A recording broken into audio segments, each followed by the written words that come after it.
दोस्तों, क्या आपकी आईटीआई कंप्लीट हो चुकी है? क्या आप अप्रेंटिस करने की इच्छा रखते हो?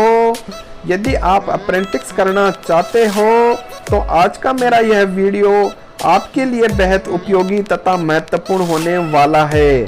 आज का मेरा यह वीडियो ना तो आप स्किप करिएगा और ना ही इस वीडियो को मिस करिएगा। यह वीडियो आप पूरा देखिएगा। यदि आप हमारे चैनल पर नए आए हो तो प्लीज़ हमारे चैनल को सब्सक्राइब जरूर कर लीजिएगा। आईटीआई की ताज़ा अपडेट्स प्राप्त करने के लिए नोटिफिकेशन बेल को भी जरूर दबा दीजिएगा। हमारे देश में गुजरात राज्य के कच्छ जिले में स्थित दीन दयाल पोर्ट ट्रस्ट यानी दीन दयाल बंदरगाह, जो कि पहले केंडला बंदरगाह के नाम से जाना जाता था, देश के 12 प्रमुख तथा प्रसिद्ध बंदरगाहों में से एक है। दीन दयाल पोर्ट ट्रस्ट यानी दीन दयाल बंदरगाह में हाल ही में आईटीआई स्टूडेंट के लिए अप्रेंटिस की भर्तियां निकली हैं और इसका ऑफिशियल नोटिफिकेशन भी जारी हो चुका है।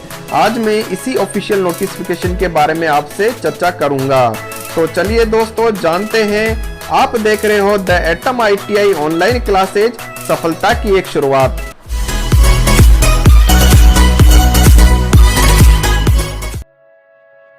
तो दोस्तों, आपके सामने है दीन दयाल पोर्ट ट्रस्ट यानी दीन दयाल बंदरगाह केंडला बंदरगाह का वो ऑफिशियल नोटिफिकेशन जो दिनांक 17/6/2020 को जारी हुआ है।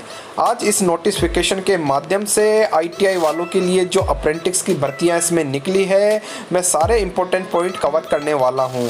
तो चलिए दोस्तों, सबसे पहले जान लेते हैं कौन कौन सी आईटीआई ट्रेड के लिए ये अप्रेंटिस की भर्तियां निकली है।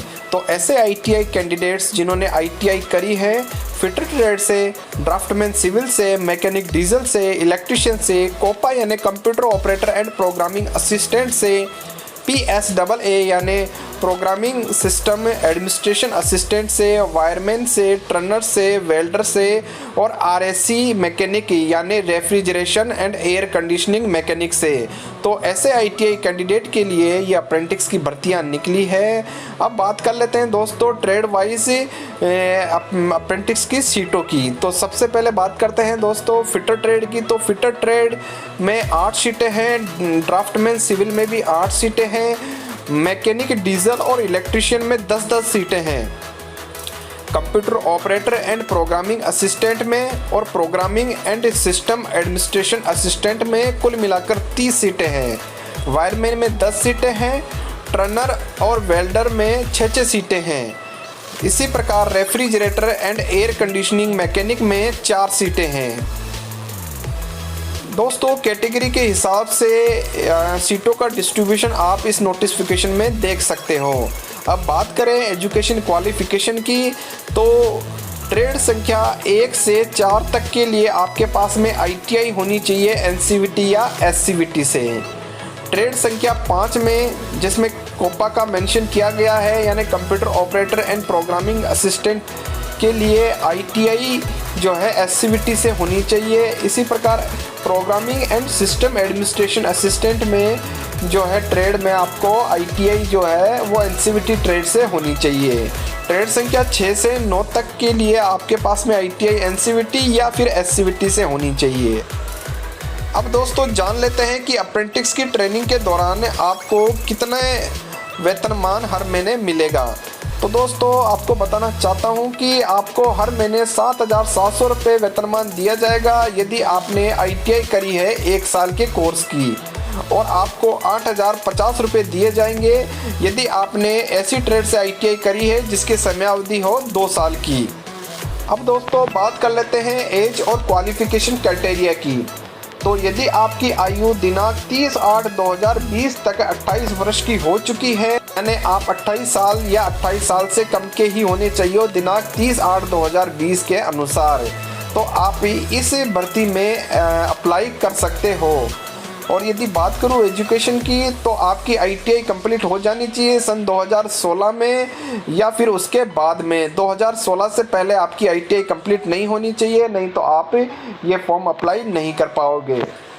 इसके बाद में बात करूं दोस्तों, जो कैंडिडेट इस भर्ती में अप्लाई कर रहे हैं वो कैंडिडेट किसी भी तरीके से अनुशासनहीन कार्य नहीं कर सकते हैं, और ऐसे कैंडिडेट जिन्होंने पहले कभी अप्रेंटिस कर रखी है वो कैंडिडेट इस भर्ती के लिए अप्लाई नहीं कर सकते हैं।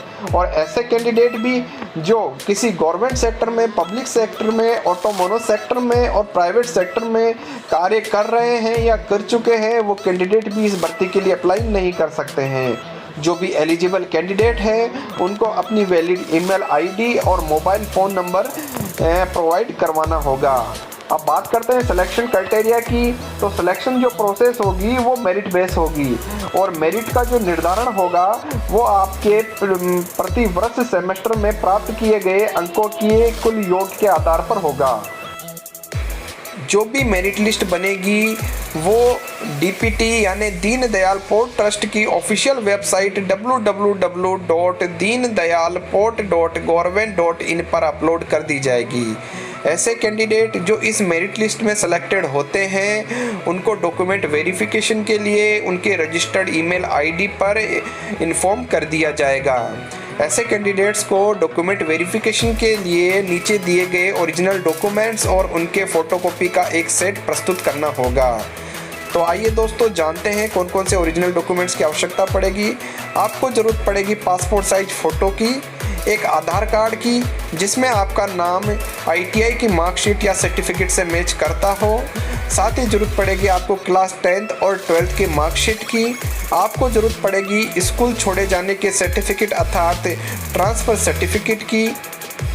साथ ही ज़रूरत पड़ेगी आपको ITI की मार्कशीट और सर्टिफिकेट की। आपको ज़रूरत पड़ेगी जाति प्रमाण पत्र यानी कास्ट सर्टिफिकेट की। यदि आप विकलांग हो यानी हैंडीकैप्ड हो तो आपको ज़रूरत पड़ेगी हैंडीकैप्ड सर्टिफिकेट या डिसेबिलिटी सर्टिफिकेट की। यदि आप एक एक्स सर्विसमैन हो तो आपको ज़रूरत पड़ेगी एक्स सर्विसमैन के सर्टिफिकेट की, और साथ ही ज़रूरत पड़ेगी आपको एक बैंक अकाउंट की जो कि आधार कार्ड से लिंक हो। नीचे दिया गया है कि डीपीटी जो है वो किसी भी तरीके से जिम्मेदार नहीं होगा यदि आप अपनी ईमेल आईडी गलत बताते हो या आपकी ईमेल आईडी बंद हो जाती है किसी कारणवश। ऐसे उम्मीदवार जिनका मेरिट लिस्ट में सिलेक्शन हुआ है वो यदि डॉक्यूमेंट वेरिफिकेशन के समय उपस्थित नहीं रहते हैं या फिर डॉक्यूमेंट वेरिफिकेशन के लिए मांगे गए ओरिजिनल डॉक्यूमेंट वो प्रस्तुत नहीं कर पाते हैं तो उनका सिलेक्शन रद्द कर दिया जाएगा। और ऐसे कैंडिडेट भी जिन्होंने फॉर्म में गलत, झूठी और अधूरी जानकारी दी है उनका सिलेक्शन भी रद्द कर दिया जाएगा। जो भी कैंडिडेट सिलेक्ट होते हैं उनको मेडिकल सर्टिफिकेट या मेडिकल फिटनेस सर्टिफिकेट जो है वो chief medical officer Deendayal port trust जो कि गोपालपुरी हॉस्पिटल गोकुल धाम में बैठते हैं से बनवाना होगा और अप्रेंटिस की ट्रेनिंग से स्टार्ट होने से पहले प्रस्तुत करना होगा। बात करें SC ST OBC physical handicraft और एक्स सर्विसमैन के रिजर्वेशन की, तो आपको रिजर्वेशन मिलेगा अप्रेंटिस एक्ट 1961 की टर्म्स और कंडीशन के हिसाब से। ट्रेनिंग के दौरान आपको 12 कैजुअल लीव यानी 12 CL मिल सकती है और 15 मेडिकल लीव यानी ML मिल सकती है। तो दोस्तों ये थी दीनदयाल पोर्ट ट्रस्ट के अप्रेंटिस की वो भर्तियां जिनके बारे में आज मैंने इनके ऑफिशियल नोटिफिकेशन के माध्यम से आपको अवगत करवाया। ITI वालों के लिए इस प्रकार की उपयोगी तथा महत्वपूर्ण वीडियो मैं आगे भी बनाता रहूँगा। इस प्रकार के उपयोगी तथा महत्वपूर्ण वीडियो आगे भी देखने के लिए प्लीज़ मेरे चैनल को सब्सक्राइब जरूर करिएगा। ITI और उससे जुड़ी सभी प्रकार की गवर्नमेंट जॉब्स की ताज़ा जानकारी प्राप्त करने के लिए नोटिफिकेशन बेल को दबाना ना भूलें। दोस्तों यदि आज का मेरा वीडियो आपको पसंद आया है तो प्लीज़ लाइक और शेयर ज़रूर कर दीजिएगा। जल्द ही लौटूंगा एक नए वीडियो के साथ। मेरा वीडियो देखने के लिए बहुत बहुत धन्यवाद।